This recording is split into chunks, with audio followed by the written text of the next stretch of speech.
storm has shaken up parts of Southern California for the past 18 hours or so. You probably felt some of it. We're talking about 2 moderate quakes and dozens of smaller aftershocks.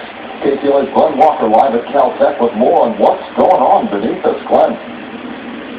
Yeah, Micah, the 2 smaller quakes you're talking about, both measuring 4.5, less than 10 hours apart, they are known what is called as a doublet. The first one hit at 11:23 p.m. last night, and then the second one at 9:33 this morning. Also, as you mentioned, more than 30 aftershocks. But the real story about these earthquakes and the swarm of aftershocks is what's taking place here at the U.S. Geological Survey at Caltech. They've been working on an earthquake early warning system, and it turned out, starting last night, right now it's just a prototype, but it actually works. Take a look. Earthquake, earthquake, earthquake.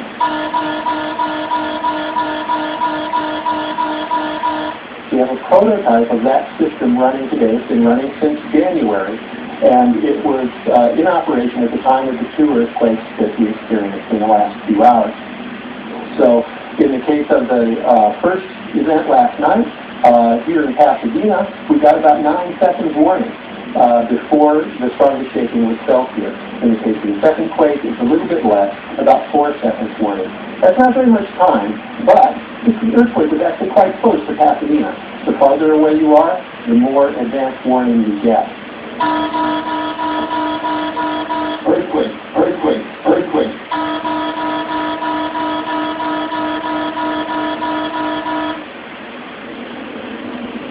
Now, Douglas Gibbon, who's a geophysicist here with the U.S. Geological Survey, said that the system right now is pretty fragile. But if you can imagine down the road, if this early earthquake warning system was part of the emergency broadcast, Especially water.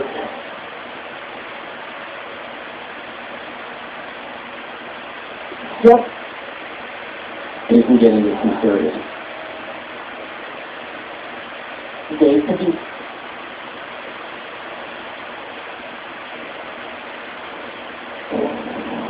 As Dr. Jones says, it's important not only to drink plenty of yorba. Just go to Twitter and use the hashtag #SoCalHeat. A series of earthquakes, what seismologists are calling a quake storm, has shaken the nerves of people living in the Yorba area and points beyond. The biggest was a magnitude 4.5 that hit this morning. In fact, this is what it looks like on our seismograph. There's been no reports of injuries or damage from these quakes. NBC4's Patrick Healy live at Caltech, where he's got an update on the quakes. And Patrick, a lot of people are wondering, is this a precursor to something bigger?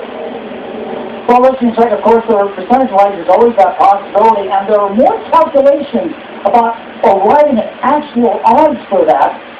And that was one of the significant things about this quake today, is the technology that it put to the test. Earthquake, earthquake. It's the nature of early warning technology that it cannot send an alarm until after a quake has begun, as with the twin 4.5s in Yorba.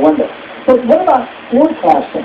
What about the impact of these quakes on the odds of future quakes? We can say, here's your probability of damaging earthquake shaking in the next 24 hours.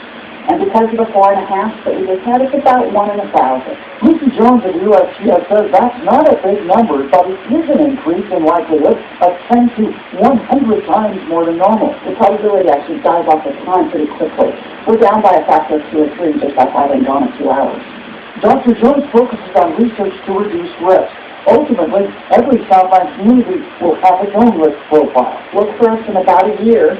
I think we're going to be able to have a website that gives you your chance of earthquake shaking in the next 24 hours. Now back to early warning in the testing phase, but at risk of being curtailed by a budget cut, hopes that can be averted, bolstered by today's performance. Right at Caltech, Patrick Healy, Channel 20,